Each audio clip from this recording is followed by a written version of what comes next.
जी, बिस्मिल्लाहिर्रहमानिर्रहीम dear students. इस lecture में हम बात करेंगे ऑर्गेनाइजेशंस और टीम स्ट्रक्चर के बारे में। इसमें हम देखेंगे कि टीम होती क्या है और टीम बनती कैसे है।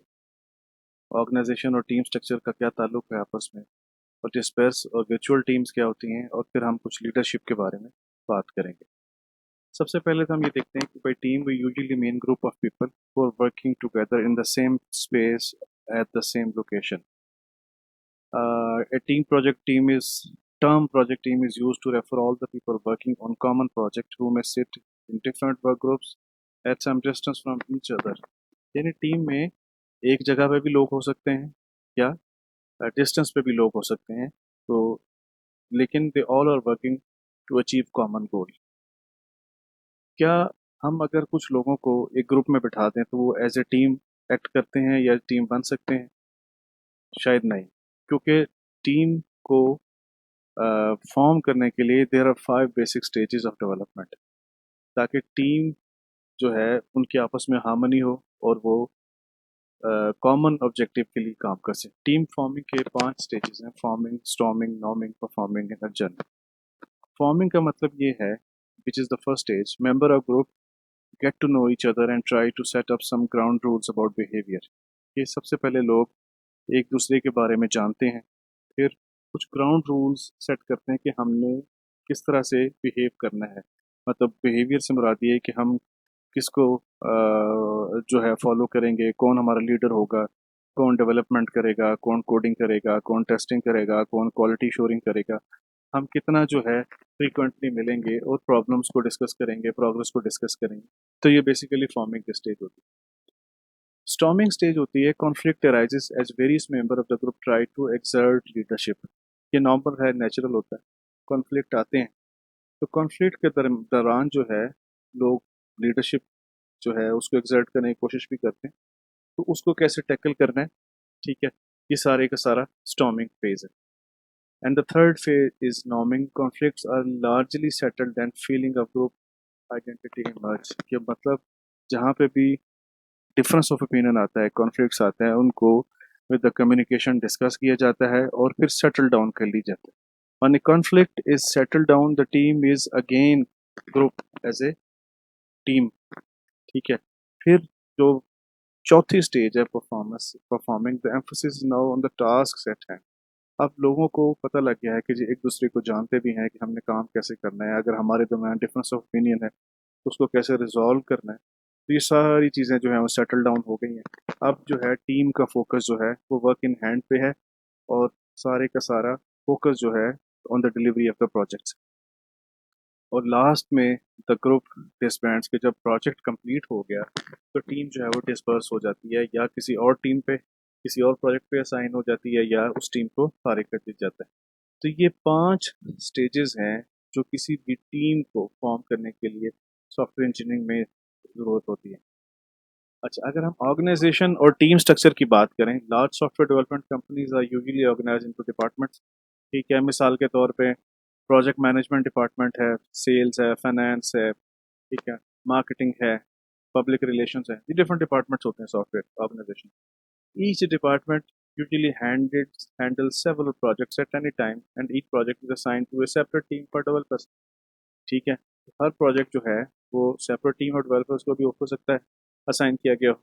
Working in any of any organisation is significantly affected by its departmental structure and team structure. यहाँ पे दो चीज़ें इंपॉर्टेंट है, एक है डिपार्टमेंट स्ट्रक्चर और एक है टीम स्ट्रक्चर.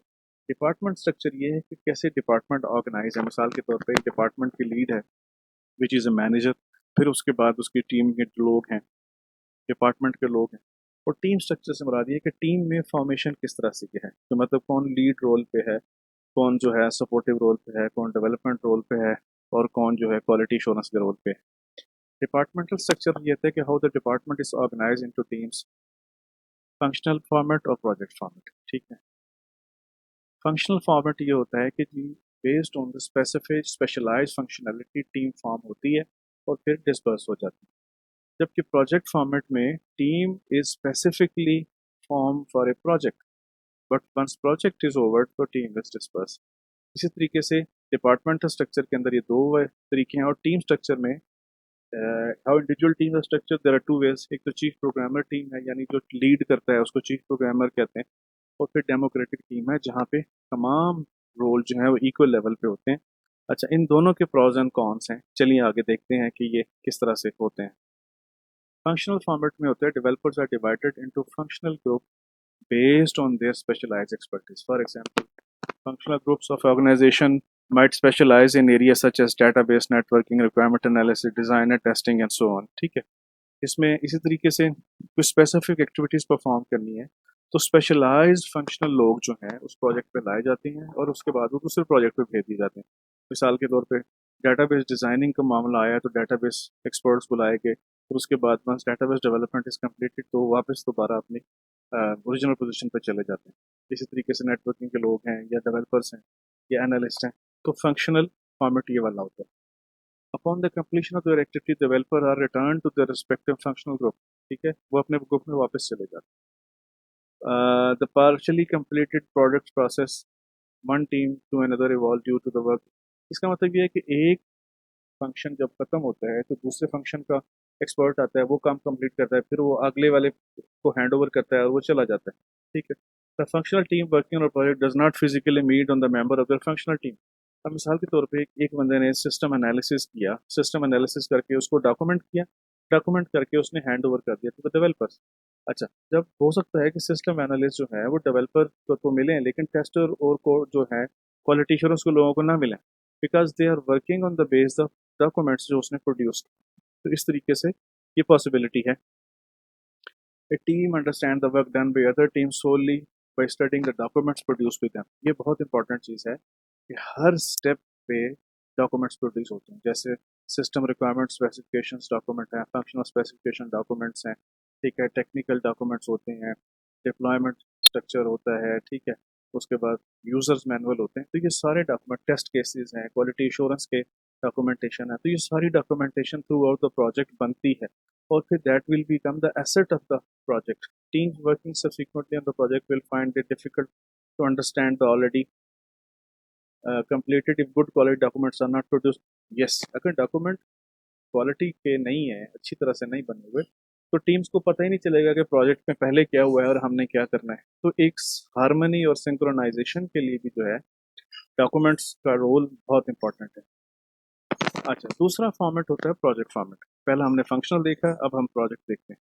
प्रोजेक्ट फॉर्मेट ये होता है कि set of developers are assign to a project at it start. ठीक है, उनको शुरू में ये असाइन कर दिया जाता है project. It is assume that the assign members can carry out various activities required for the project completion. कि वो शुरू से लेके आखिर तक प्रोजेक्ट कंप्लीट करेंगे। They are purely responsible for the project.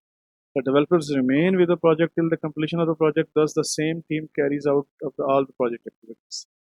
ठीक है, वो एक ही टीम जो है जो डेवलपमेंट भी कर रही है, कोडिंग भी कर रही है, टेस्टिंग भी कर रही है, डिबगिंग भी कर रही है, तो वो प्रोजेक्ट पे ही काम कर रही है। तो ये दोनों में डिफरेंस है फंक्शनल वर्सेस प्रोजेक्ट फॉर्मेट में। कि फंक्शनल में स्पेसिफिक फंक्शनलिटी का लोग आया और वापस अपनी पोजीशन पर चला गया, वेयर एज प्रोजेक्ट का जो बंदा है या जो रिसोर्स है वो प्रोजेक्ट पे ही काम करेगा और वहीं पे रहेगा जब तक उस प्रोजेक्ट की जरूरत कंप्लीट नहीं हो जाता। अच्छा, इस सारी एक्टिविटीज के बावजूद it is important advantage of the functional format, it is really adopted by the industry। Can you think of about some reasons?